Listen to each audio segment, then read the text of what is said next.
الجنيه المصري يهبط أمام الدولار الأمريكي ليصل إلى 48 جنيه و44 قرش للشراء. بسم الله الرحمن الرحيم. السلام عليكم ورحمة الله وبركاته. أهلا بكم في فيديو جديد. النهاردة الثلاثاء 26 أغسطس 2025.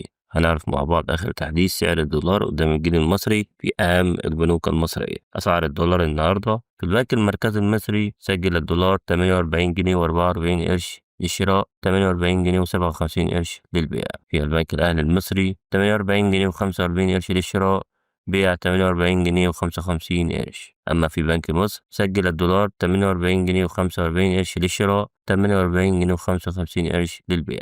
أما في البنك القاهرة فسجل الدولار 48 جنيه و45 قرش للشراء، بيع 48 جنيه و55 قرش. في البنك التجاري الدولي وفي بنك الإسكندرية الأسعار متشابهة، حيث سجل الدولار 48 جنيه و45 قرش للشراء، بيع 48 جنيه و55 قرش. تتمنى يا رب أكون فدتكم، ودي كانت آخر أسعار الدولار النهاردة. ما تنسوش تقولوا لنا توقعاتكم في التعليقات، وهل الدولار هيفضل ثابت ولا لأ. ما تنسوش تعملوا لايك واشتراك في القناة وتفعلوا الجرس عشان يوصل لكم كل جديد. أشوفكم في فيديو جديد.